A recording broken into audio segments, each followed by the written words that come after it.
people. It's another episode of the Jagged Edge. Welcome back to you. This is Ian here along with Chris. Hi. A sick Chris, might I Yeah. add. Yeah. I'm sick. Oh, man. This is basically the Ian show this week with me just probably sputtering out sentence fragments throughout the show. I've already tied you to the ship. You can function as an anchor. One, I promise I'll drag you from. Is that a comment on me being dead weight? Oh, why would I ever do that? Ah, Oh man, I'll do the best I can. all good. Even still, as we barrel towards Star Wars, the holiday season, Christmas, everything kicking in, heading towards 2018. Still plenty of news happening in film and in gaming. Can I just comment on something you said there real quick? Star Wars is less than a week away. Here we go. I know. Here we go again. That makes me a little chipper. Right. The 15th. It's a kickoff, right? Yeah. 15th. I plan on checking this out. I think that following Saturday, I've got some family that really wants to go see that as well. So we said, all right, see if we can catch like the first showing, I don't know, like the 11 o'clock or whatever. Then, but yeah, I don't think I'm going to see this right on opening night. It's going to be packed everywhere. Yeah. I don't see how an event like this isn't packed. I'm excited. Even as someone, I consider myself more of a distant Star Wars fan, but I love the movies, love when they come out. I think the hype for me really started when I started catching the early episode releases, like episode 1, 2, and 3 in theaters.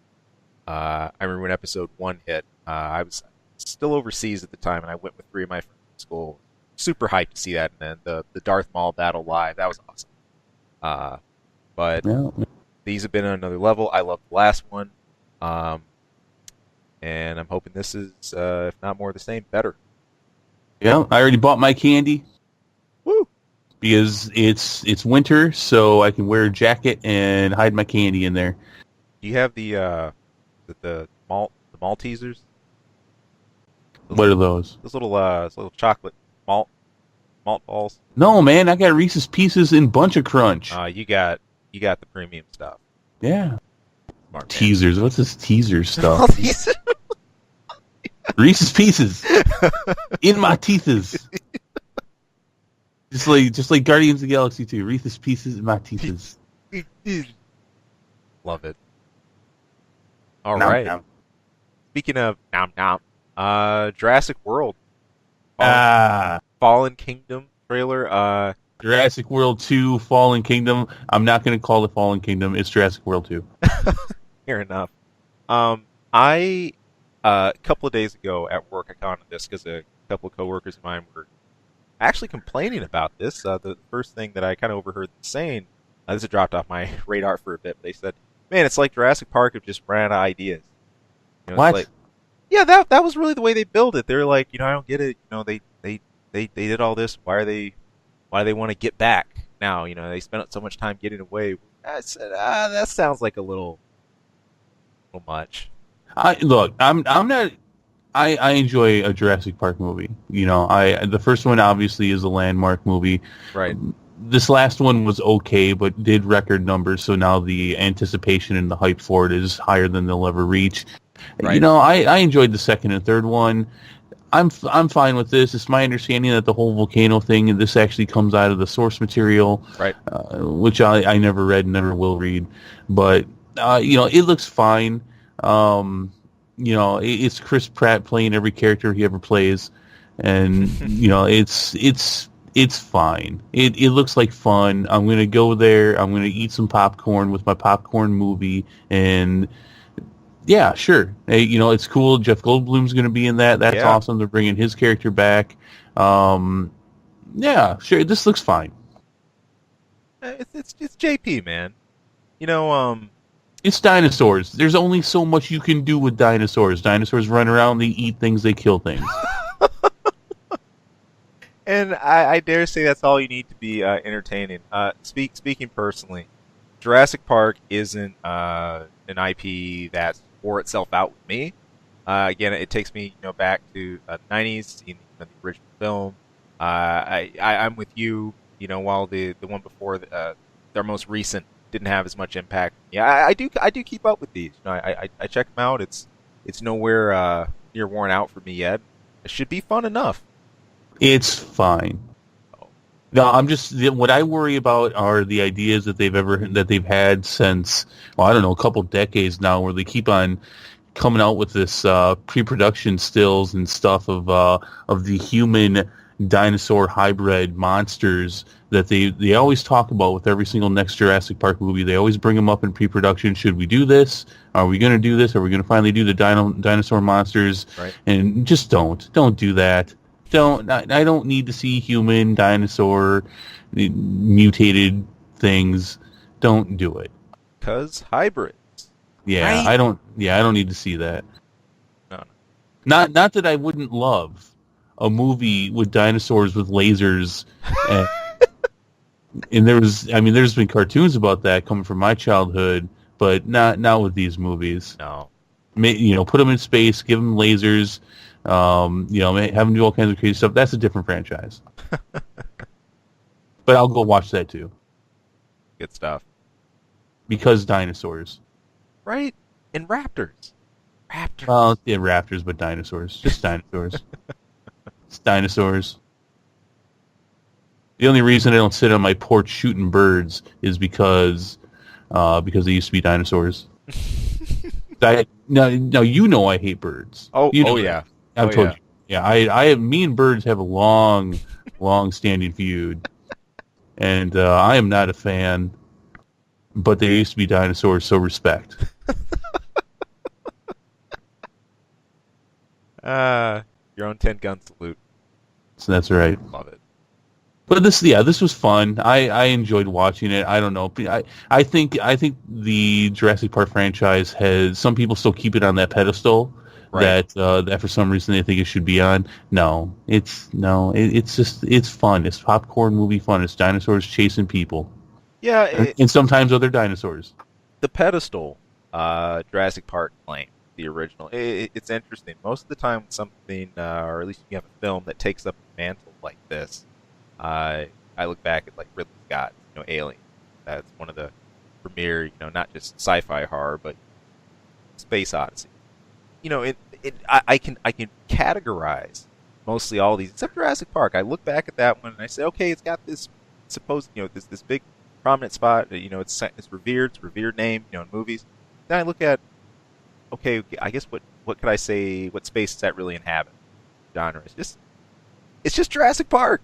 That's right. It. Enough said. The first one obviously had a lot to do with, and through the original trilogy, there was a lot of talk of, and Jeff Goldblum's character, he says this outright. Just because you can do something doesn't mean you should do something. What's the ramifications of all this? Right. What kind of creatures have you actually created? These monsters are instinct for a reason.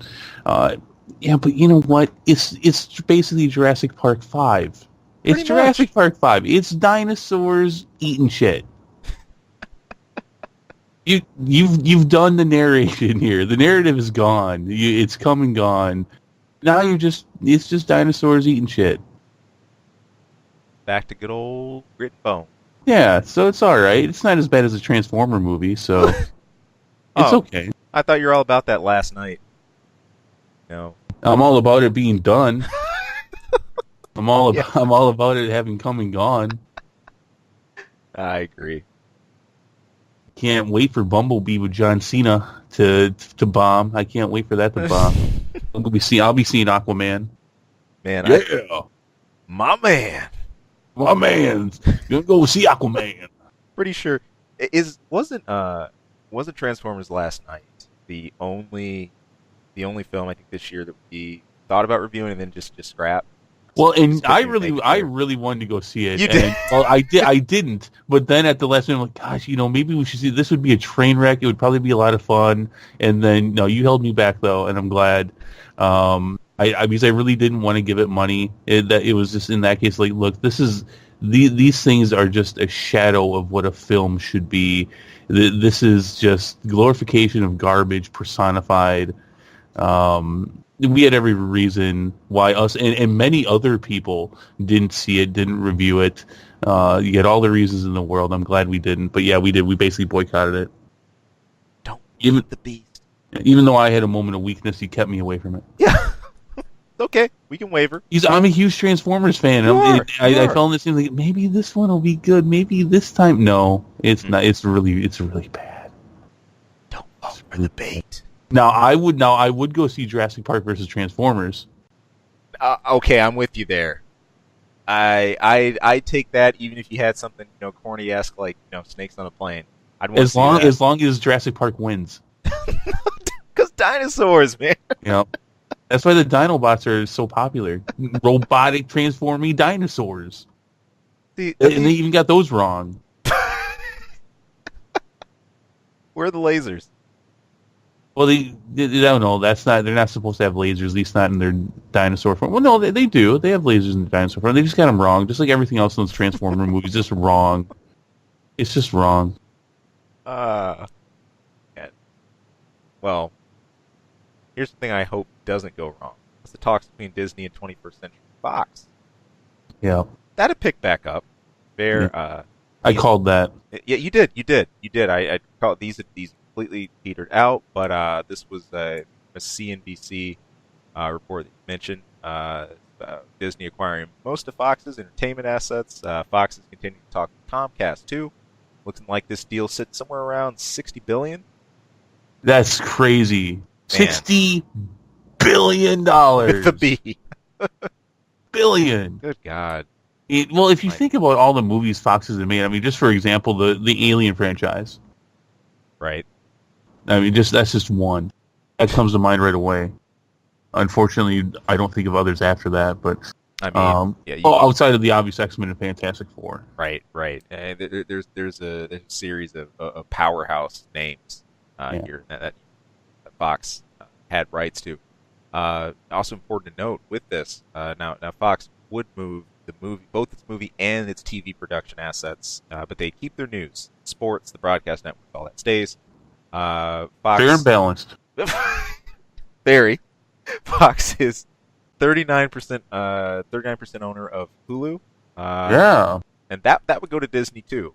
Really important to note. That Mickey Mouse. I wonder if that would be a majority. I don't know. I mean, it's not a majority of overall, but No. I mean, depending on how many other shareholders there are and who they are. You'd have to look at that Mickey Mouse on top of Mordor. I'm thinking that again. Man. that is a lot of Hulu though. Yeah. Wow. They could stick all their Disney shows on there and just have ads for their streaming service at the beginning of and at the end of each show.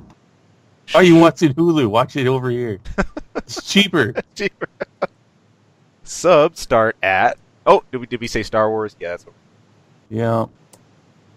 Wow. Yeah, that'd be awesome if they just they put like 5 minutes of every Star Wars movie on Hulu and then had an ad up telling you to go to their streaming service. Milk it. Well, Yeah, that'd be horrible. Yeah. Also This is going to happen. This is going to be done. It's going to be huge. And this is, I don't think we talked about this too much. This is why we haven't heard much about past Phase 4. Right. And in fact, some people are thinking that if this does happen, we may even see Wolverine in Avengers 4. Yeah. When we start talking about the X-Men crossover piece, of course, there's many reasons why this couldn't happen. Yeah, rights and all the talks and all the discussions and why we haven't had this full-throated I almost said MCU crossover to the X-Men realms. But this is something that's been touched on a lot in comics. Spider-Man has had plenty of appearances on X-Men. Vice versa. There are crossings with the Avengers and the others events. The very team Avengers has changed multiple times. So seeing the X-Men in that universe is completely plausible. I think this is just a matter of waiting until the soil's right. Well, yeah, I mean, it's been said since these next two movies are, involving the Infinity Gauntlet that it's an easy way to merge worlds or to explain why there's now all these X-Men when there wasn't before. Yep. I actually wouldn't want them to go that route. As much of a fan service and as cool as it would be to see Hugh Jackman as Wolverine show up in Avengers 4, I actually don't want to see that. Yeah. I would rather they start from the ground up and not not destroy this world that they've built for the last decade to just like throw these people in, but to know that the future of the MCU does involve the X-Men and Fantastic Four. I mean, that gives them so much to work with. They're saying this is pretty close to a done deal. In that we're probably going to hear something next week, which means that we'll probably talk about it next week if that does happen. Right. There's some. I'm actually hearing a couple people say, "Well, I don't want them to mess with the X-Men franchise." What? Why? Why would you not want them to mess with the X-Men franchise? I understand Logan was good and Deadpool was good, and there's a couple good things going on there, but everything else has been. I mean, what was it? A couple years ago, Apocalypse was the worst grossing superhero movie of that year. Yep. And yeah, you had Civil War, you had Batman v Superman, that's when Deadpool came out. These movies are horrible. They need a real reboot, not a we changed the timeline reboot. They need a real reboot under quality production. And right. Yes, Deadpool was good and Logan was great. Yep. But you really can't. I would definitely trade off what they've done well in place of putting it in Marvel's hands and bringing it home. That's what it's about. And how is anything they're doing right now better or more important than bringing them home? That's something. I think you seized on the key of something we enjoy so much about the MCU, the current films. The team that has built the universe we have now, where we're standing now, that idea of home has been built here. Before we really didn't have that, I guess, that base, that foundation, but you knew it from the first Avengers, or even going back further, seeing the original Iron Man and all of it, that this was all built into a sense of something greater, and now we have it. What started as a foundation or a hole in the ground, now we got like a 6-story house built, and every time we get heroes that come back into that house, every time we get a franchise back in, it's great. I was out of my seat when Spider-Man came. I love what they've done with him. I love Peter Parker in this arc. Let him take a crack at X-Men too. Why not? Some people have voiced concerns that with these X-rated movies like Logan and Deadpool, that Disney will not make movies like that with these characters. What do you think? As far as the grounds these push in terms of violence or content, things like that, there's always some creative decisions here. This is something I defer to comics a bit too. I look at it this way. If you go way back, you got Uncanny X-Men and like the early 90s runs, and that's run right alongside, let's say, Hulk versus Wolverine, and other arcs where you had crazy stuff happen. Like Hulk essentially, tearing Wolverine in half, and Logan going to find his legs, up somewhere like off the mountain, as opposed to some of the earlier comic content you had of the X-Men versus the Sentinel. That really places that kind of continuity there in comics. I think versus what we've got on screen, and by that I mean we've had both side by side in comics for a long time. And I think we've been able to accept this is how this director sees it. This is how this writer does things. This is how they've constructed the story. We go with that and run with it. I personally don't see the harm of having them side by side, because I don't necessarily think that Logan movie, for example, that only defines anything and everything else you can ever see for the character of Wolverine. And at the same time, for Deadpool, that as well.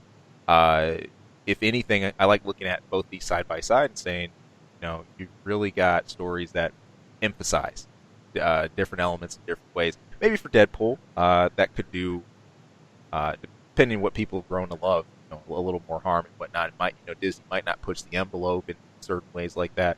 But it comes down to a lot of series. I think a lot of comments you can make about shows in general. I think at the end of the day, it's not going to be the over-the-top gratuity or just violence for the hell of having, violence. It's the character. It's the connection. It's the story. It's everything you build up around it. You want to go watch. You want to go watch just a set of ultra violence, or whatever else. There's plenty of stuff you can do that on. I agree with you with everything except for, I think Deadpool is an exception. You kind of need that to be an R-rated movie. I mean, that gratuitousness is part of the character. Mm-hmm. But in general, I agree. That being said, Disney is in the business of making money. Right. And yes, at one point there was, I think, a genuine concern of the kind of movies they would make. I don't think that's the case anymore. I think they would see the popularity of Deadpool and leave that alone. They would continue to allow those movies, and that would be interesting. I mean, we could, if this all happened, we could have Deadpool and Spider-Man then. Yeah, here's the thing, and I think without really forcing an opinion like down on that, like Deadpool, I have a difficult time seeing Disney do a solo Deadpool. I refer to Really? that. I do. I actually do. I see them using the character. Could definitely see that. But I think with the ground that, I mean, we've already covered so far in the Deadpool film. You know what I mean? He's one that I can see, popping up for an appearance and whatnot. But I have a harder time seeing a full solo movie. I don't know. Huh. I guess I've got a little bit more faith in them. I think that they would see something that's making money and they'd be like, hey, we can keep making Deadpool R-rated movies. That's fine. And now he's part of the MCU, and he could pop up in other places, and they could do a Deadpool and Spider-Man movie. And that would be hilarious. Where you do have, you go a few more years with Spider-Man as a teenager, get him as an adult. Most of the followers who have been following him are then adults, and stick him in with Deadpool. And I think seeing this new Spider-Man interact in a Deadpool movie and all the gratuitousness that goes with it would be awesome. Now, would they go that far? I don't know. And also at the same time, there's Sony too. Sony does actually own them, even though MCU's got all the creative rights and everything. I don't know. I think they'd be okay. Now, do you think that, because it looks like this is going to happen, and we talked about this briefly before, but we're actually going to talk about X-Men here after this topic, but Fox is making a solid go of these X-Men movies. Do you think if Marvel gets it, do they end it? Do they end what Fox has been doing, or do they stick with it? Yes, I think they end it. I would sure as hell hope so, with the exception of Deadpool. That's true. That's true. And there's so little of you have Colossus and Megasonic, Teenage Warhead, right? There's so little of there's just like little dabs of the other parts of that X-Men universe in that movie where it still would stand alone just fine. Right. I think they would get rid of it. But, and again, we're going to talk about Dark Phoenix here right after this. But I besides Logan, besides Deadpool, I have not, as we have talked about many times, I have not been impressed with what Fox has done. Yeah. The Gifted is a gifted piece of shit. Every week, it's a giant turd blossom every time. And just end that stuff. They would never do this, but I would love it if they just killed everybody off in an episode. Like, hey, we're done. we're going to Disney, and just kill everybody off and have Mickey Mouse walk out and go, ha ha, and then run away. I don't know. It certainly. The treat. I think back to this, and I think back to when Disney got Lucasfilm and how they just axed Clone Wars. Just boom. Just you're done. You're over. We're halfway through the next. No, you're done. No, it's done. We're doing something now. Oh man. Why would this mediocre superheroes franchise get any better treatment? Right. And let's make that be the gift that stops giving. Yes, that Gifted is so bad. I've been hearing, and we're going to talk about this a little bit later too. But we're going to talk about Star Trek. But I'm hearing Discovery is really good. I guess it's all out now. It's been rolling right along. I hear there's Klingon sex scenes. Whoa. I don't want to see that. I'm going to probably fast forward through that, but I guess it's very graphic and violent. Yeah, I was about to say that's a new one for Star Trek. That should be nothing but violent. Yeah. Stick with Klingons. So, All right, we'll touch on that a little bit later, I guess. or maybe not. Maybe I'll bring it up again. Okay. Oh man. Dark Phoenix. We got a first look at that. Yeah. This, by the way, this story, if this comes true with Fox and Disney, this is the definition of too little, too late. Yeah, but, it is. It is. But let's keep going. Yeah, for sure. I mean, the Phoenix storyline is pretty epic in X-Men. I remember my first exposure to Phoenix was early '90s on the X-Men animated show. And that pretty much blew me away. It wasn't anything I expected to see from Jean Grey, but I thought it was a really cool manifestation of her powers, her evolution, really. And I got more into it after that. And of course, saw comic appearances and actually started to read up about it. The look here, just as far as just the raw look, honestly, I was thinking Phoenix instead of Dark Phoenix. Whatever. There's so much you could have just in name, but Phoenix was the more benevolent of the two personality sides. Dark Phoenix was kind of terrifying. And they did it in a weird way. In the first appearance we saw. Oh, you mean X3? X3. Oh, yeah. Yeah, I was talking to my brother about this because they're like, well, we're thinking about him and my nephew, his son. They're like, well, we're thinking about watching the X-Men movies. And I'm like, well, yeah, I suppose you can, but they don't make a lot of sense.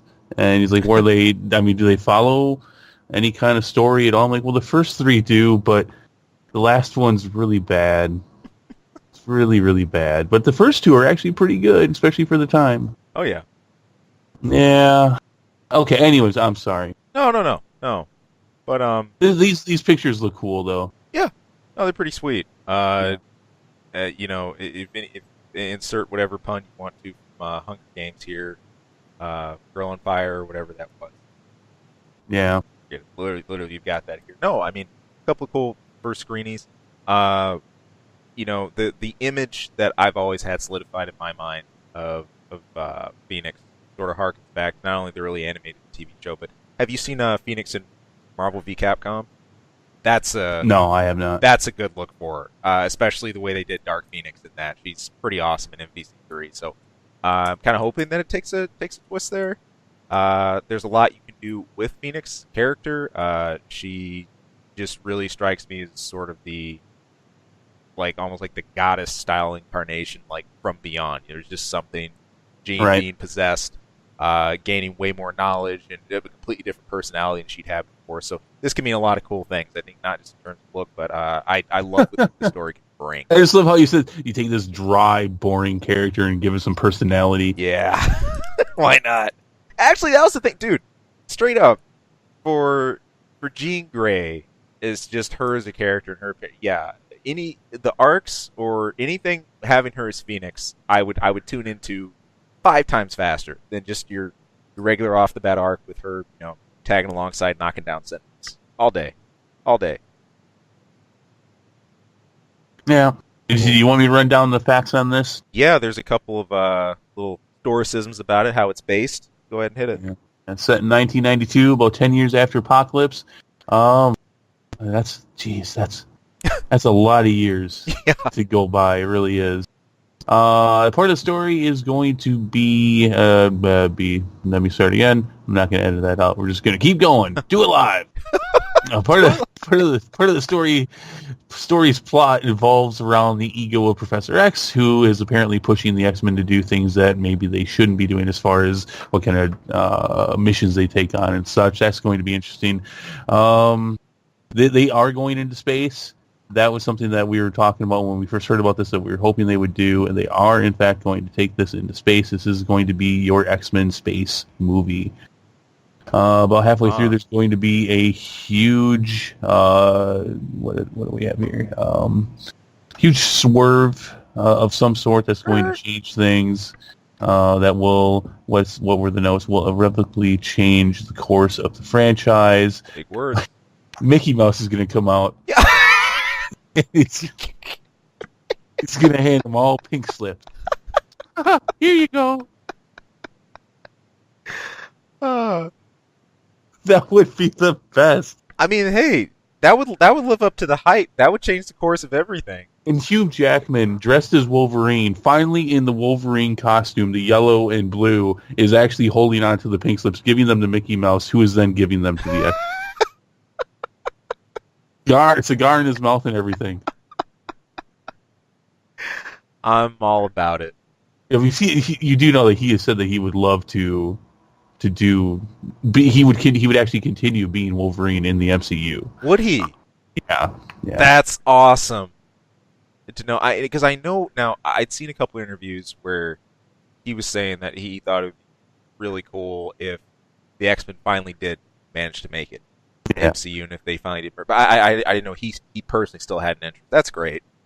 Yeah, no, it's cool. I mean, if you watch the original X-Men, though, he has aged quite a bit. He has. But I mean, he still wears the character so damn well. He does, and even with the bit of age, that's fine for Wolverine. Yeah, more than fine. He's about as grizzled as they get anyway. So yeah, I'm good with it. See, McAvoy had a couple things to say here. There's a lot of sacrifice and a lot of suffering in the movie. Entertainment Weekly, who had the first look scoop on this, says that the movie, becomes a fight for the soul of Jean Grey as Phoenix threatens to take her over, and it also threatens to divide the X-Men. Super mega mutant drama.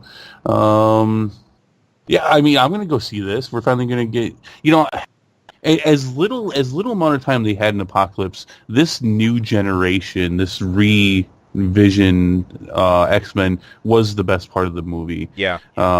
It certainly wasn't Apocalypse, that's for sure. But these characters get very little time.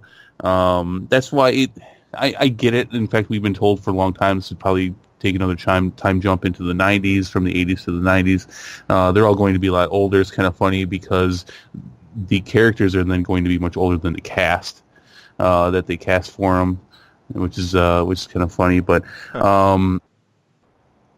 yeah, but you're done. That's it. You're done, son. This is enjoy your last X-Men movie under Fox, probably.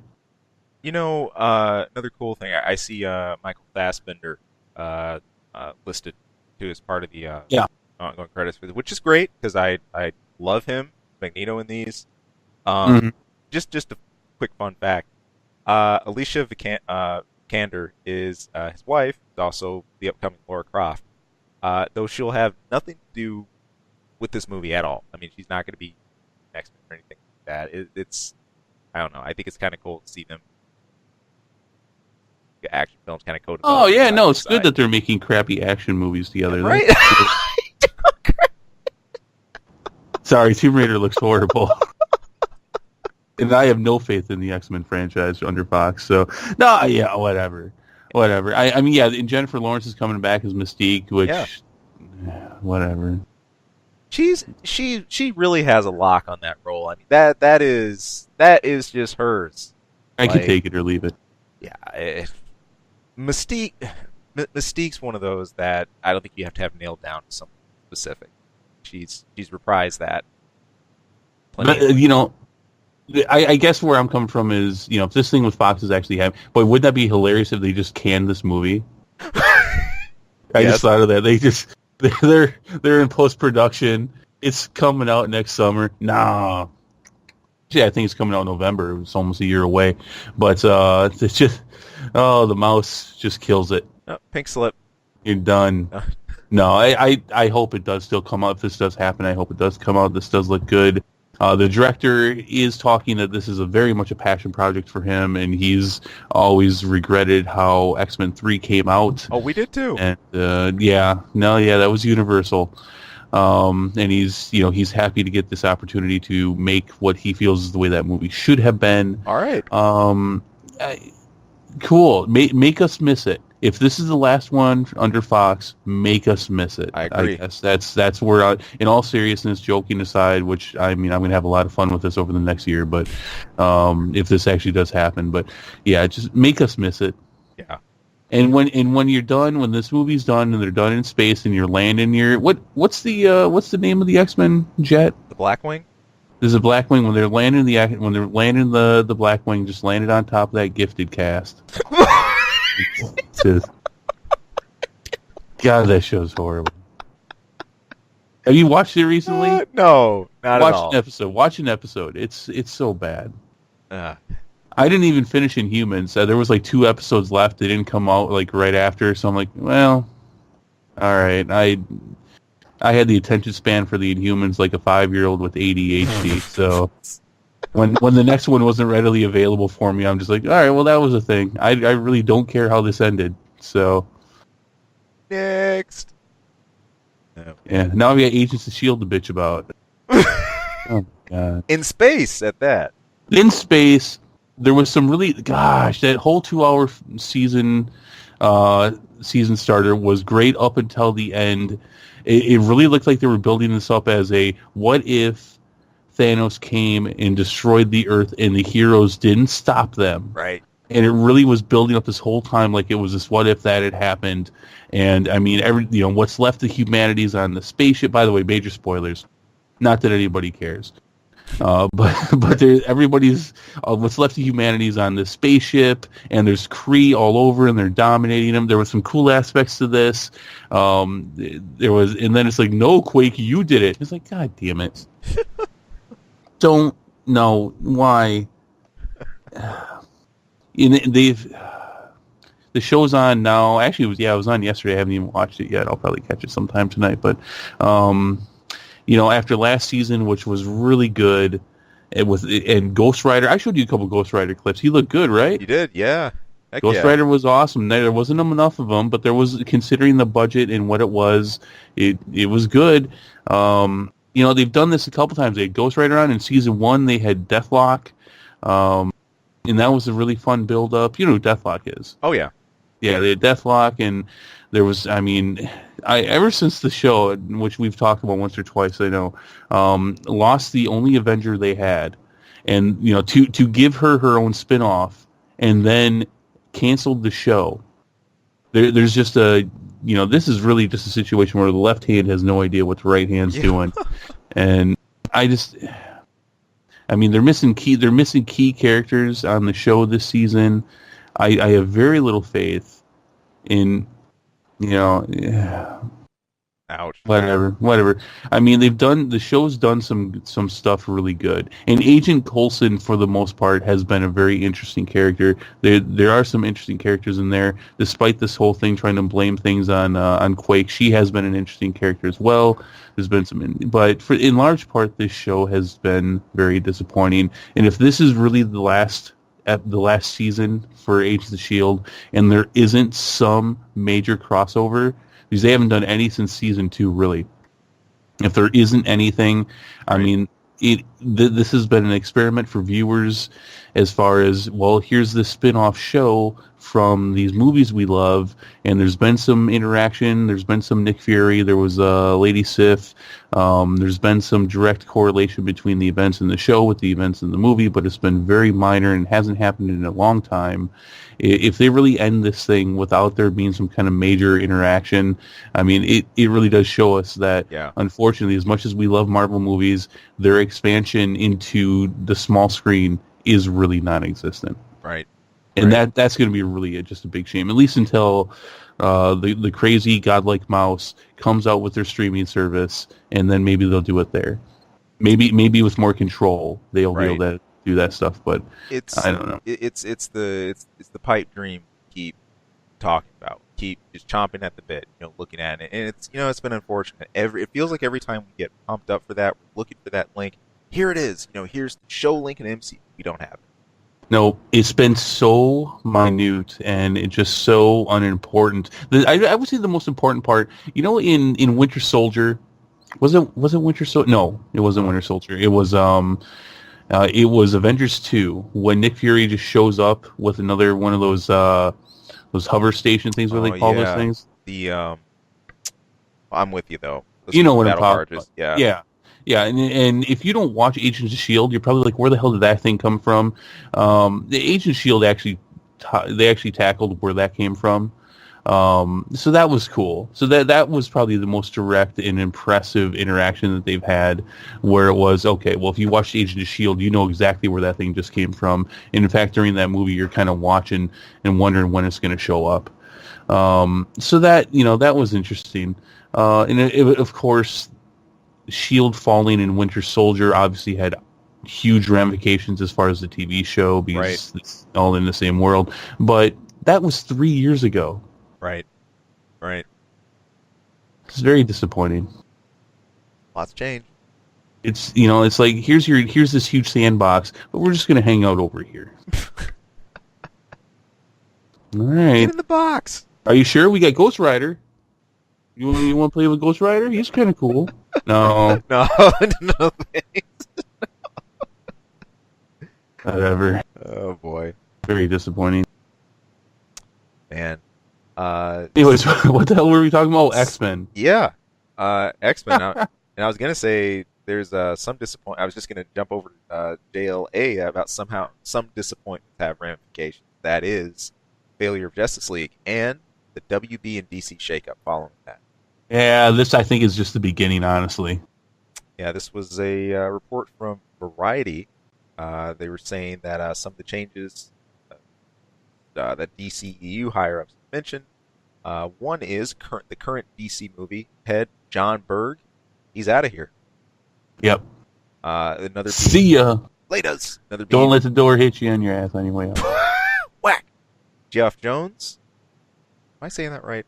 Yeah, Jeff. No, I think it's Jeff Johns. Just Jeff Johns. Yeah. I think so. It doesn't matter. Who cares? He's expected to stay on as the DC Entertainment Chief Executive Officer. And finally, Ben Affleck. He's likely to have a cameo in the Flash solo movie, but it's expected that this is going to be his last appearance as Matt Reeves. Flash determined. I'm sorry, I'm saying that wrong. That makes it sound like it's going to be Matt Reeves' last appearance. It's not the case. If you rewind that a bit, it's expected that is Ben Affleck's last appearance. As Matt Reeves, who's going to be doing the Batman movie, the director and writer. There we go. Man, real changes on the board here. He's determined to recast him. Yeah. He's just, he won't. All right, look, in all honesty, John Berg and Jeff Johns, I'm really not sure how much of a role they played as far as decision making, as far as how these movies came out. Especially, you had Zack Snyder, who was obviously the directors, or in large part writing, in part, if not wholly, some of these movies. You had WB sticking their frickin' head in there all the time and just changing things around. And yep. But quite honestly, this just needs a shakeup. So if you're lopping off some guys' heads, part of the DCEU who are in charge, just do it. Just lop off some heads, because somebody needs to frickin' go. Time for the cut. Yeah. Now, as far as Ben Affleck, we talked about that last week. This disappoints me to no end. Yeah, man. I mean, right now he's the last one I have a problem in his role. Again, how he's handling the character of Batman, what he's doing. Of course, this is someone who I really had a vision for the way he wanted to handle Batman, looking at his fit universe, his own scripting this, writing this out, that he really hasn't had room to flex. Nope. Creatively on. And hey, this is another thing you called. I will give credit where credit's due. A number of shows ago, you asked, do you believe that right circumstances, or something like that he'd leave? Because we keep seeing these lines about, no, I'll stay on as long as. But here you have it. And I'm waiting for the time when Henry Cavill says he's done. Ooh. Because, they're not doing anything with him. No. And it's Suits. Right, exactly. If there's anyone who's the point man for DC, that's the first one I look to. And to be fair, for me at least, he's become pretty DC synonymous. Like, I think of Superman, I think of him, and I think of DC. So. Well, so we're getting 10 different movies with Harley Quinn, which legitimately I think is like 6 or 7 of them. It's ridiculous. But we're getting a bunch of those. They see something awesome with Wonder Woman. They're moving forward with that. That's good. But you got your main 3. You got Wonder Woman, Superman, Batman. 2 of them are in limbo. What the hell is wrong with you? Seriously. You got Wonder Woman. In fact, you've elevated that character, at least as far as movie status. All right, awesome. 1 out of 3 is still an F. All right, 33% is still an F. Not even back up into the D or C zone. But you can't. I mean, what the other two that you're having issues with, or just you have no direction with, are Superman and Batman. Ouch. I mean, and that's just saying it factually. We don't know what's going on here. No. They don't know what's going on here. I mean, this is the problem. This is why. I mean, when you have these 3 characters and they're not leading your franchise, that's the problem. Right. These are, I mean, they're the point men, the point women. Like, each of them easily has enough material, more than enough material, to run solo stories, to even outside of Justice League, miniature conversion stories and everything like that. But hey, missing. Yeah, it is what it is. Well, at least I still have that awesome Batman movie that Ben Affleck was in. I can always go back and watch that. Oh, wait, no, I don't even have that. I don't even have a good version. He's done well enough in the role to where, despite the fact that everything I've seen him in is shitty, he's good enough in it to shine. Wait, you mean you didn't like Eagly? However you say that. Yeah, what are you talking about? It was Ben Affleck. It was that movie. It was with Jennifer Lopez. Was it G? I'm not. Jiggly.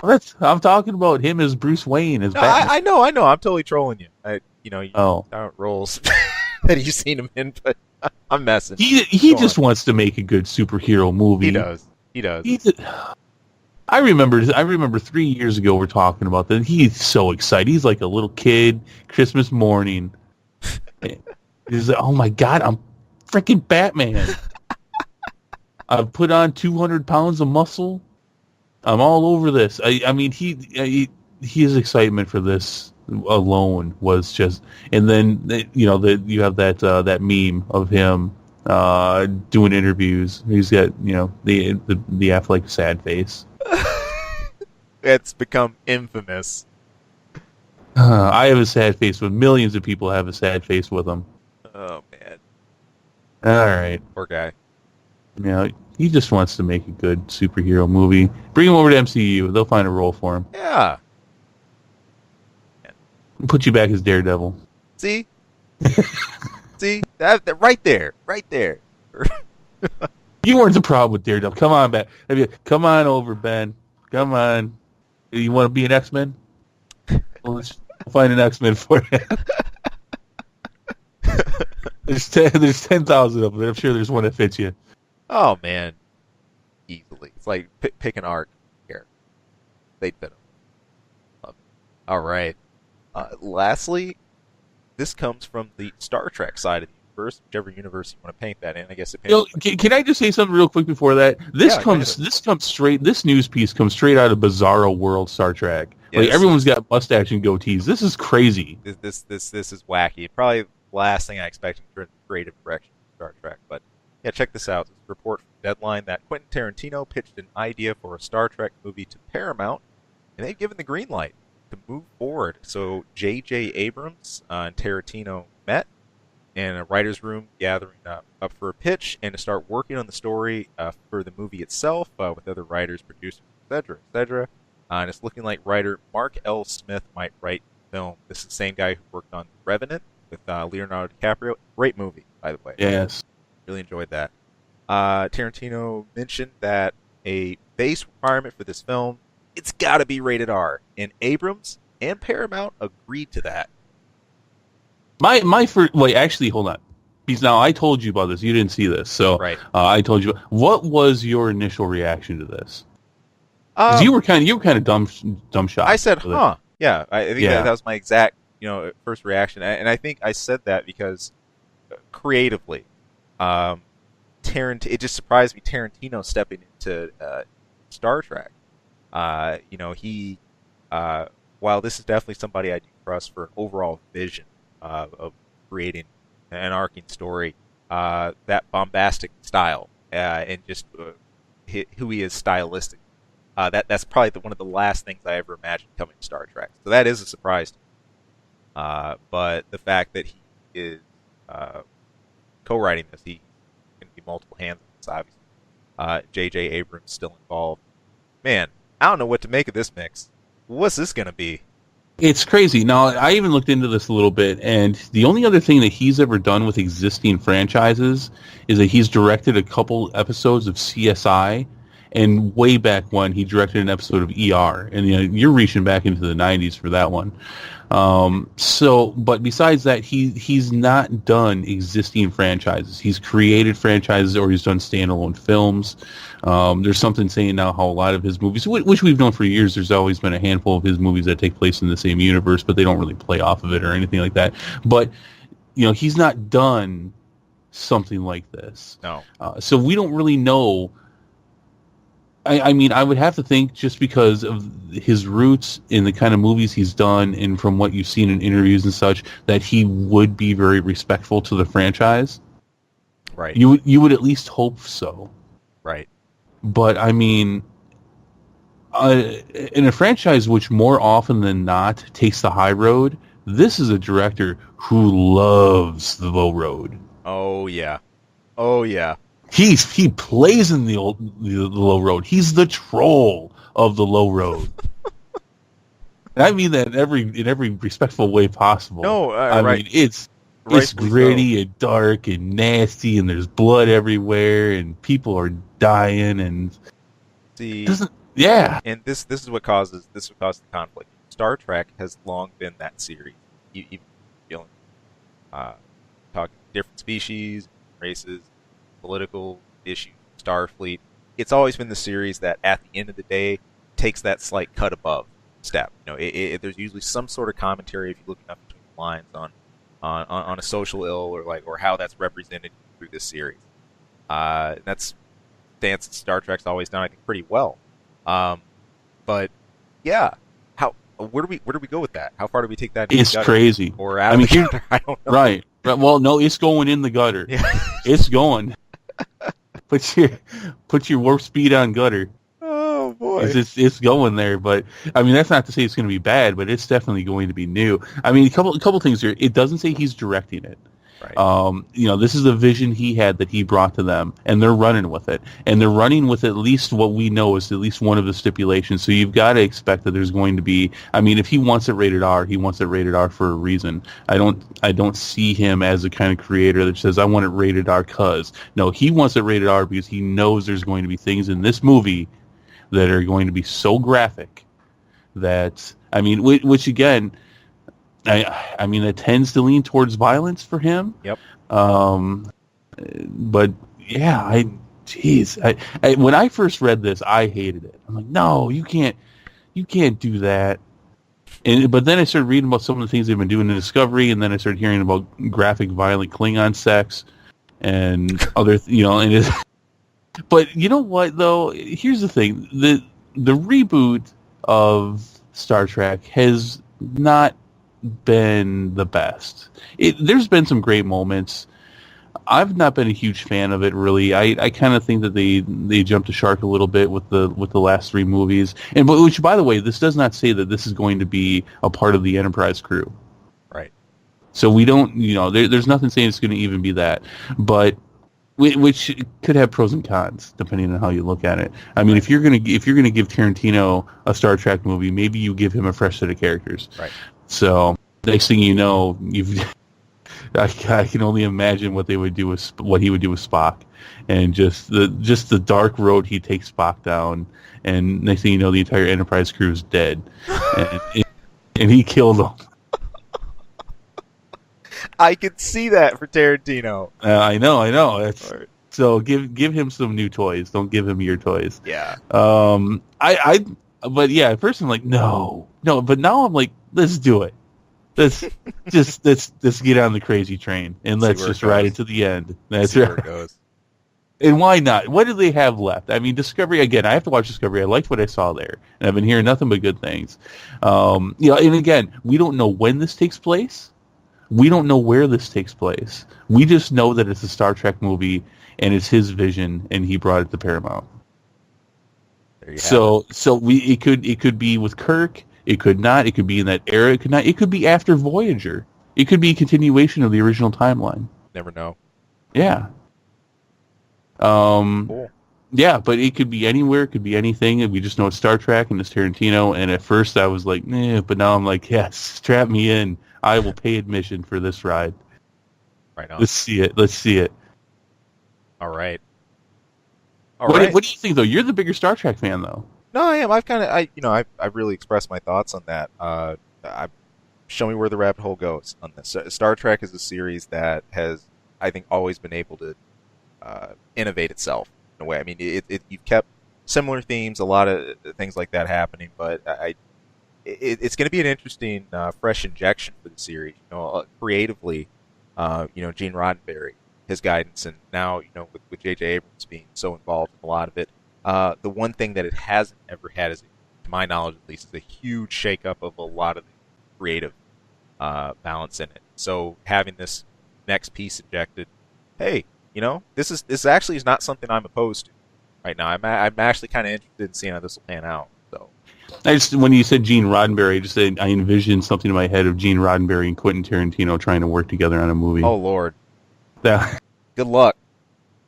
that would not work. I can't. Now that I can't see, but Oh, maybe he's going to bring back the Next Generation crew.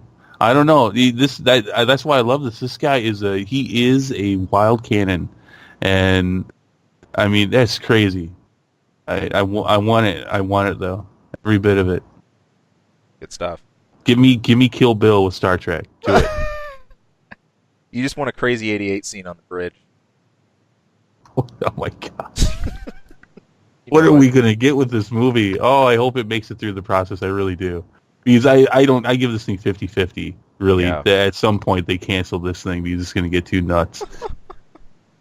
But I hope not. We'll see. All right.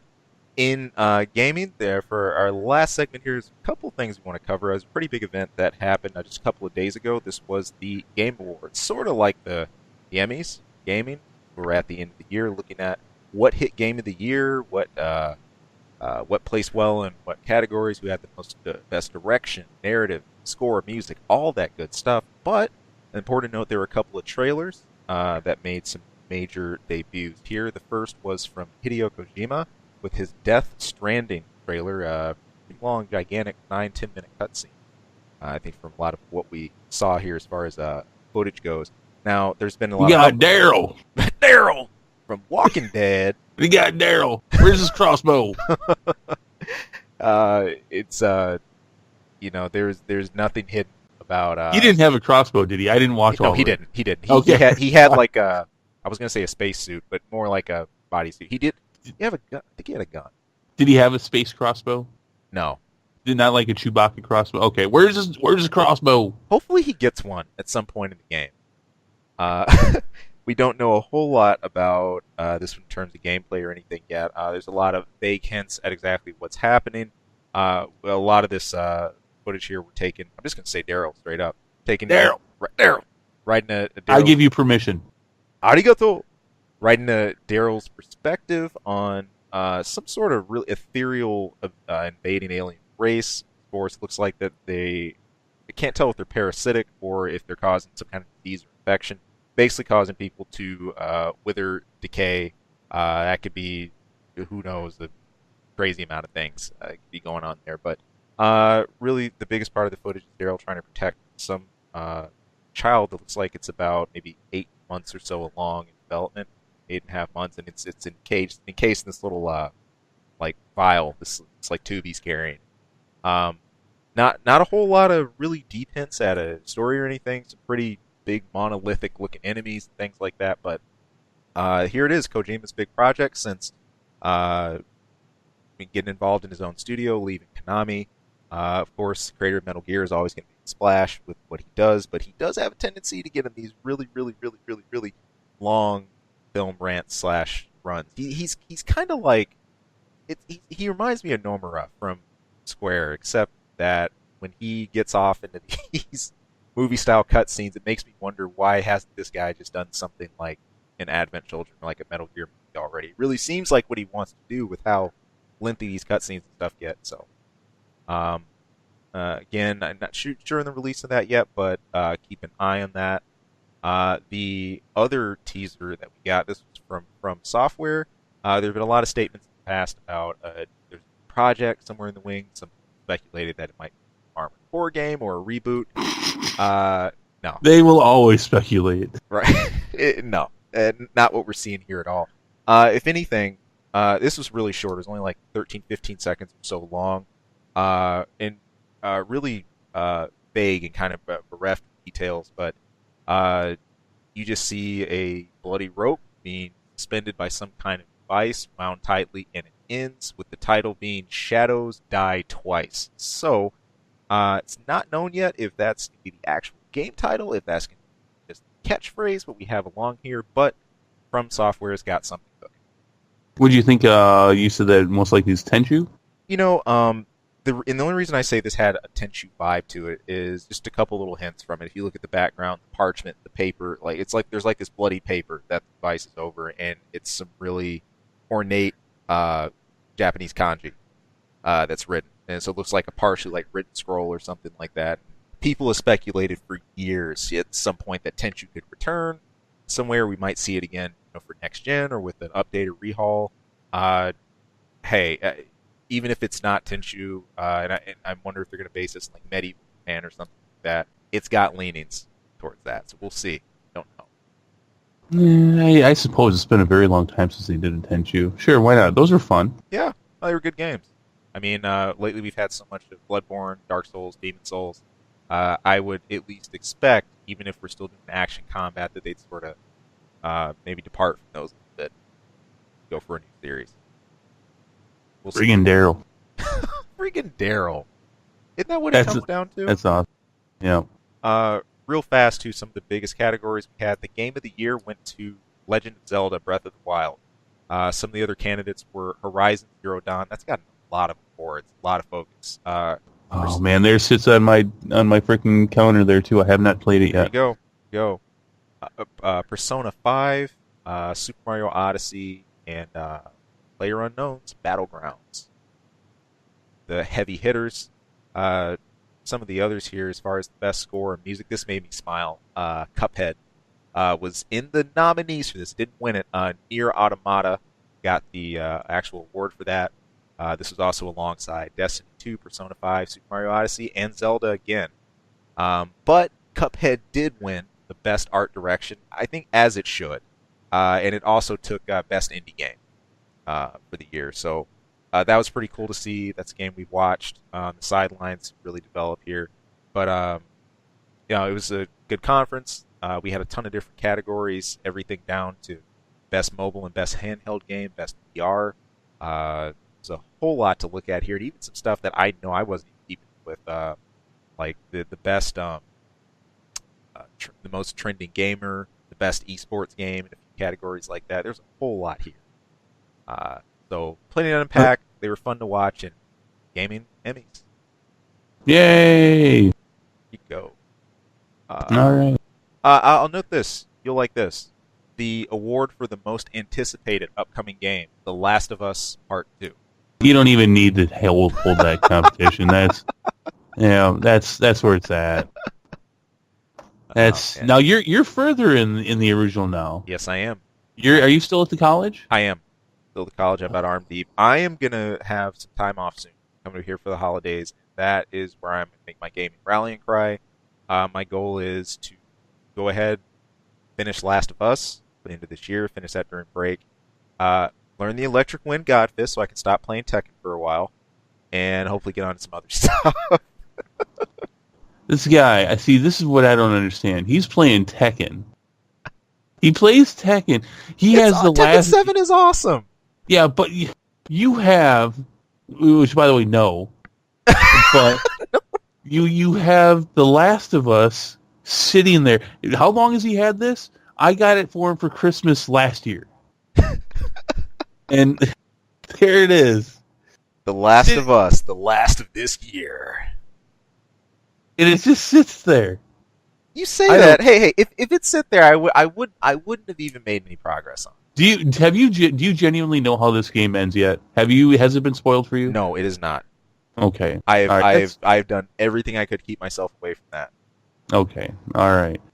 Gosh, you're gonna be mad at yourself. You are, seriously. You're gonna be mad at yourself when you do finish it, and you're like, oh my god, I kept this from myself for so long. And we're gonna do a retrospective review of this game afterwards, and Right. Tekken. I gotta come over and take away Tekken or something, I guess. Oh. Yeah. Leave my Take away all your games except for The Last of Us, which I will put in your PS4, and then I will lock that up. So you have to play that. You have to play The Last of Us. This is the part where I don't tell them about my hidden copy. Take one, I got two. Yeah. Oh, yeah, good. You'll finish it soon, though. You'll finish it soon. I will. I want to delve on in and finish it. It's great. I've loved everything from the style, the direction, the cinematic scope of it, the panic and urgency, what you're dealing with. It's tense, you know. Mm. And I'm not.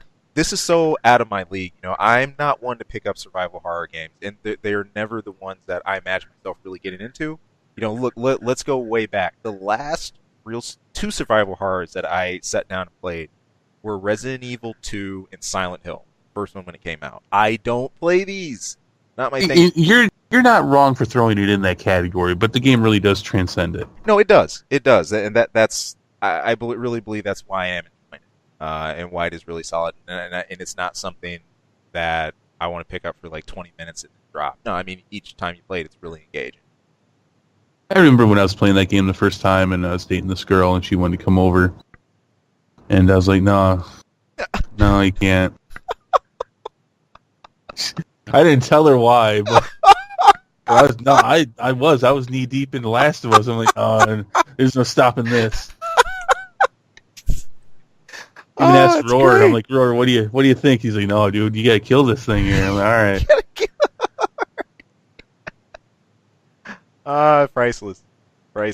And for almost any other game, I would have shut it down because she was smoking hot. So, but no, not The Last of Us. That's something special. The importance factor. Yeah, it's definitely a lot more important than Tekken. Hey, you try getting electric. God. I gave up on Tekken a long time ago when I grew up and became a man. Yo, them's fighting words. Yo. Hey, no, I hung out with Tekken for a while. But you know what? You know what I've realized? You've played one Tekken, you've played just about all of them. You know, for the general fight system, I'll give that to you. If it once you felt just how zoning feels, how spacing feels, just like how it handles roughly, got the handling for the whole. You know, the biggest thing that's changed, I think, gameplay wise, are not just like animations, like response time, options, counters, the use of your environment, all that stuff. You know, there have been a lot of things added, but it's important to note that key engine, you know, what's under the hood, that has not changed. The feel of Tekken is still there. Yeah, I get for me, honestly. You know, I definitely narrowed down the fighting games that I play. There was the huge slump that fighting games took, and that's when that and a lot of them died for me. Although, God, I wish they'd bring Soul Calibur back. That was such a great series. Soul Calibur is awesome. Yeah, I wish they'd bring that back. But because that was different. That had some different elements to it. You know, but I got the first Tekken Tag, and you know, we played the crap out of that, my friends and I. But it was just like, you know, which, if I remember correctly, Tekken Tag didn't really have a story to it. It wasn't actually it wasn't actual Tekken canon. Right. It was just here's all the characters, here's a tag, go play. Yeah, it had its own kind of really rough, shoddy, like loose can in and of itself. But yeah, it's an excuse to get together the franchise, like the franchise's best, or like, you know, those who are deceased and dead, like Jen's mom and everyone else. So, you know, Tekken Tag 2 really did the same thing, and I found that funny. But it worked in sort of the same style. It's just like, hey, everybody's here, go for it. So. Yeah, no, and that's fine because the story to this series, to this franchise, is garbage. Well, you don't like Mishimas killing each other? Well, no, it's, you know, it's like, well, you got Heihachi, it's Heihachi, right? Yep.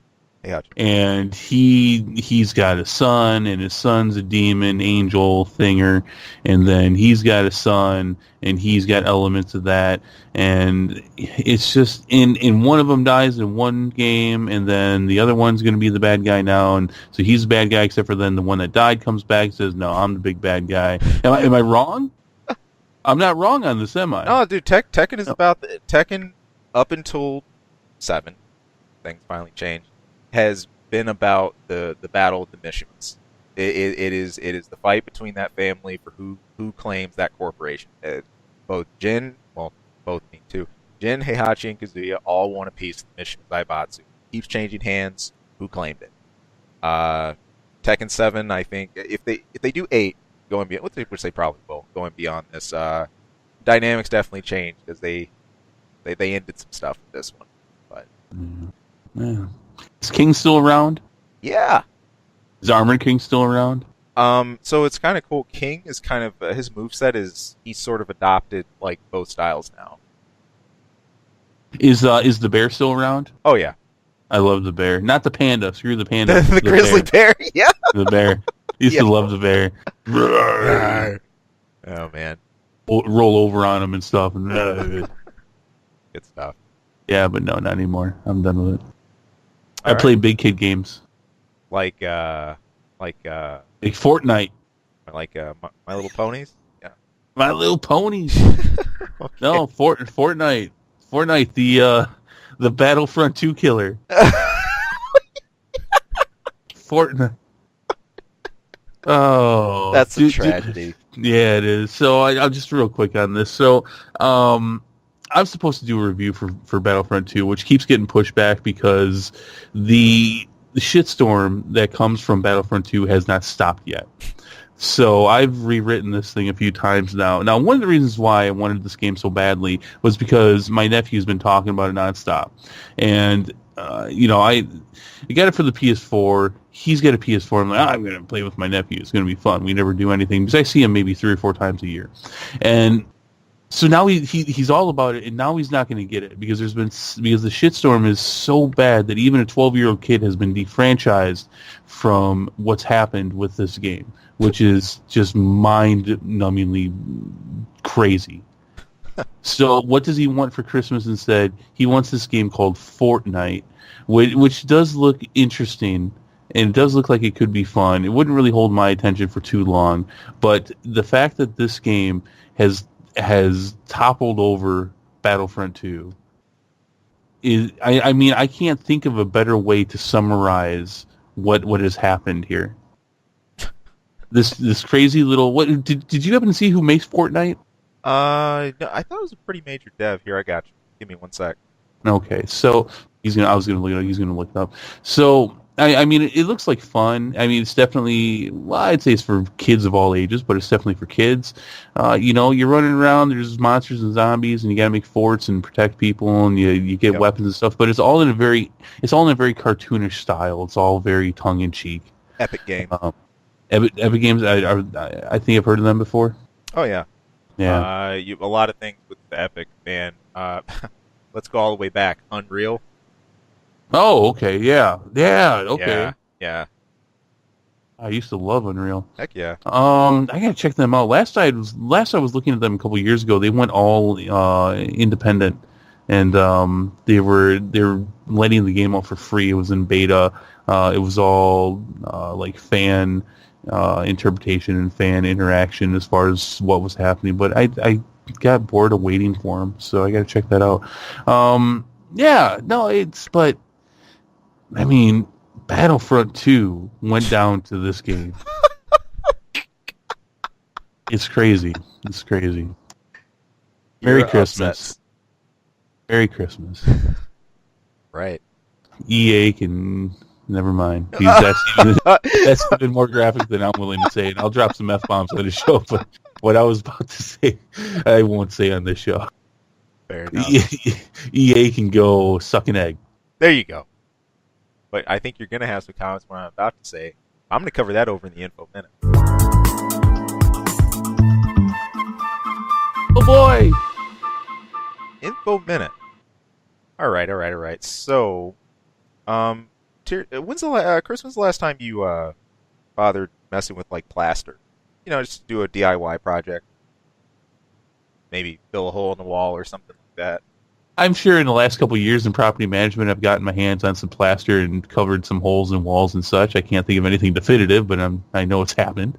How about in a microwave around your head? What? Not the idea intrigues me. In a did you say the plaster's in a microwave On someone's head.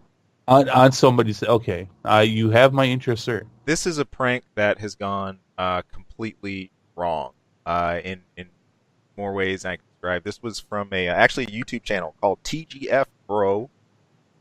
This was a 22-year-old, I believe his name is Jimmy Swingler. This took place over in Wolverhampton. Okay, this was a pretty ridiculous dare by his friends that he decided to take up, and it was filmed on the YouTube channel as just a stunt. This guy Swinger, he actually acknowledged, I'm probably going to die from this, but just don't try this at home. So the idea was to put a bag over his head and to get a breathing tube installed outside of the microwave, and to place his head inside a microwave, fill it with plaster and let it dry, and basically turn into get solidified rock hard like concrete. And it got stuck, and he had breathing issues, and they ended up having to call emergency services. Fortunately, they managed to get him out the firefighting department after hammering away for hours, actually trying to just take all the components of the microwave apart, and then try to get the chisel and get rid of all the rock debris without breaking into this guy's skull. But they did it. First responders were pretty pissed off about it. In fact, they tweeted, "We are not impressed," or "We're seriously unimpressed," was their main tweet, and saved this guy's life. But I don't even know where to start. What the mind frame you'd be in to do this to yourself? Why? Yeah. I'm watching this right now. Yeah. By the way, shame on you for not providing me a link. This looks awesome. They're like, I mean, obviously it's about 10 minutes long. They're at about 7 minutes. I mean, They're doing everything to get this thing off his head now. Yeah. This is now who said they weren't impressed and disowned him? These were the emergency responders. It was called the fire service. Actually, they made a tweet, a Twitter account that says, "We're seriously unimpressed." There's some pictures of this online. Oh, who cares what they think? Well, I hope somebody cares. They kind of saved this dude's life. Look at this. They've you know what? In all honesty, God bless these people. That's what I'm saying. Yeah,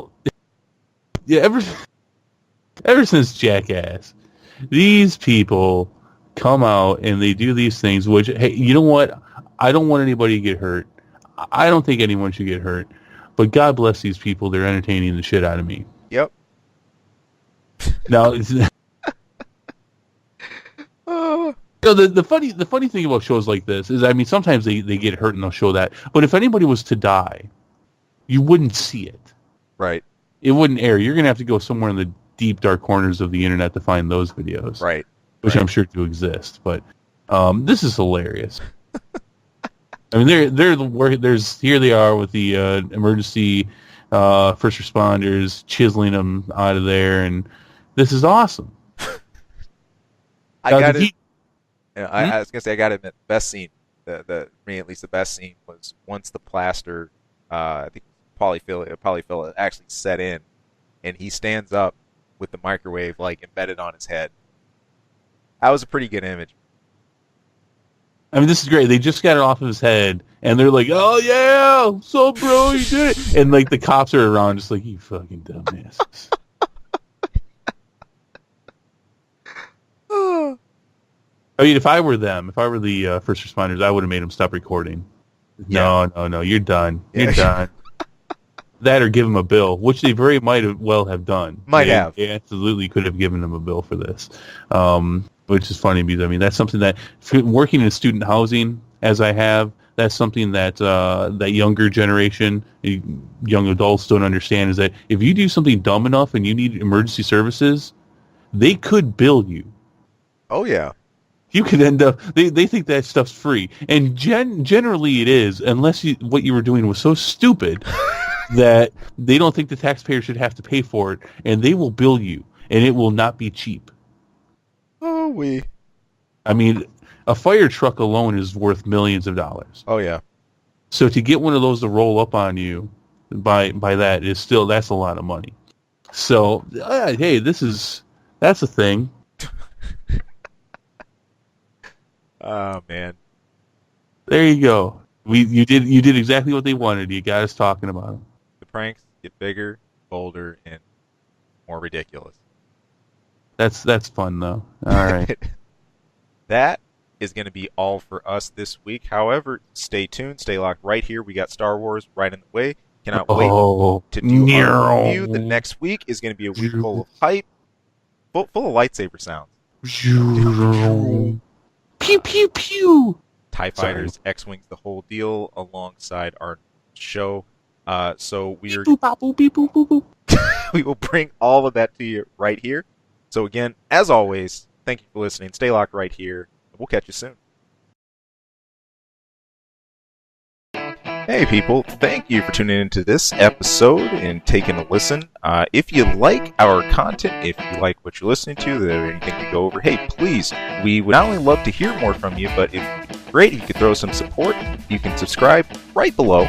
Also, you can toss us a line anytime. That's ksongmedia@gmail.com. Of course, you can tune in for our channel anytime for movie reviews, game reviews, a lot of random wacky stuff. Who knows what you'll hear. And of course, our episode each week where we're bringing the nerdiest things we can find, dig up, and maybe not find. Maybe the stuff that just drops in our laps. But anyway, hey, thank you so much for tuning in. Thank you for listening. We hope to hear from you again later. Take care.